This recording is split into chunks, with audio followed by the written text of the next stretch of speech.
Lakers take a 2-0 lead against the Miami Heat in the NBA Finals. And the surface level, when you're looking at the game, Lakers really should have lost this game because of two factors. The Heat shot 50% from the field and 40% from three. That alone is like, all right, well, how are you going to lose that game? And basically, it was the war of attrition of them, the injuries and not having another guy to really pour it in with Jimmy Butler's 25 and 13 assists. That really kind of hurt them. If they had another guy that could give them 20, just a random guy give them 20, they would make this a game. It probably could be 1-1 if you really think about it. But the thing about the Heat is when they can defend, they can't score. And when they can score, they can't defend.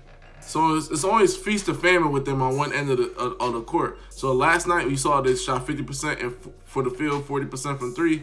But then they can't defend the Lakers. The Lakers shot 50% from the field. So that really hurt them. Heat got aggressive, getting the Lakers in foul trouble. This is what the Miami Heat do.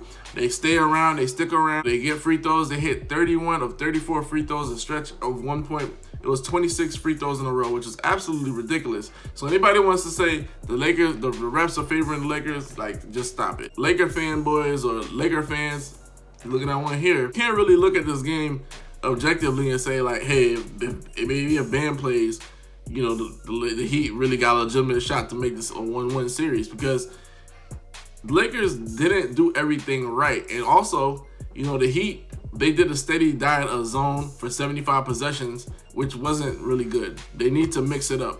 They need to man zone, zone, man zone, or play a quarter of zone or half a quarter of zone, go to man. Play some man, then go to zone.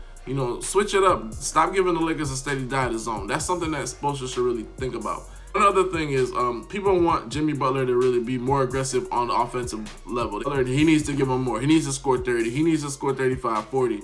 He needs to go in and go ham because he had 13 assists. He was looking to pass on a lot. A lot of it has to do with his ankle injury. He can't really attack the basket how he normally does. But also, there's times where you have to hide Jimmy on offense.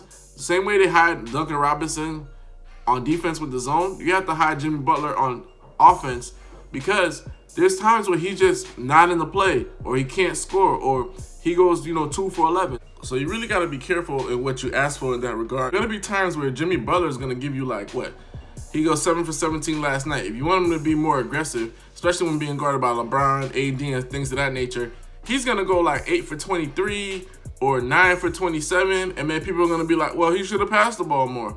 So you really got to pick your poison, because he's going to give you an offense, it's going to take away from his defense. And is that going to be acceptable for Eric Spoelstra in Miami? He's so dynamic on defense. He's won games defensively alone with some of the plays he made. You got to remember that play against the Celtics where he chased the ball out of bounds, threw it back in, and got back in the play and, got a layup.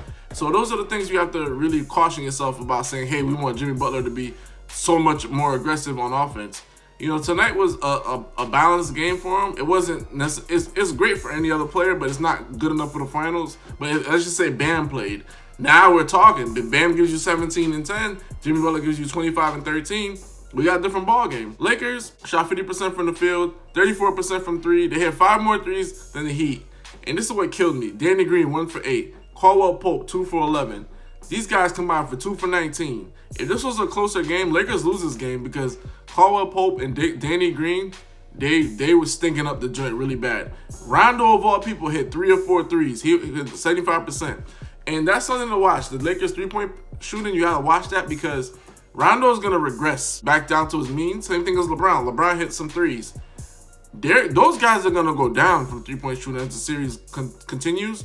Danny Green and Caldwell Pope need to hit threes, especially with the steady diet of zone. They can't just be stinking up the joint, throwing up whatever. That was terrible. Both of them might not come back. One of them might come back, but the way that they played, I wouldn't bring them back next year. I'll find some other guys that are Kyle Korver types, other guys, and I try to hide them on defense. AD and LeBron combined for 65 points. That was your ball game. The stars showed up, especially, and Rajon Rondo. You could say that was a big 3 last night. Rondo had 16 points, 10 assists, I believe.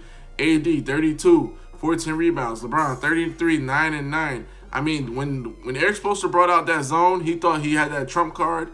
They tore it apart. It was Swiss cheese. Rondo was in the middle at times. Davis was in the middle at times. LeBron was in the middle at times. And guess what? Every single possession, they got something good out of it. And another thing good out of it was they got 16 offensive rebounds, which led to Lakers had 97 shot attempts to the Miami Heat 71 shot attempts. And that's your ball game. You've given the team more possessions and shot attempts, you're not gonna win the game. So, it's not like they got out rebounded so badly. They just got rebounded by 7.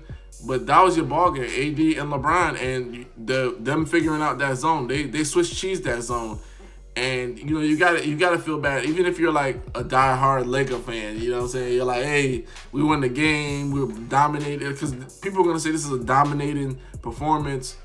Guys, it was dominated because the Heat are injured. They don't have another guy that's gonna give them 20.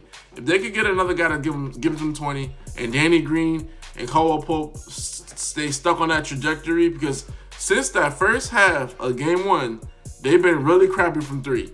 So if that continues throughout the series, the Heat have a chance to at least win 1 game or 2, or make it a series. Like I picked the Lakers in 6. So they still have a chance to make it a series if the Lakers still continue to shoot badly outside. Because as well as they did against the zone, a lot of the shots that they needed to make to put the Heat away, they couldn't because there were 3s. So that's something to keep in mind. Hoops Junction, Hoops meets Hoopla. Like, comment, subscribe.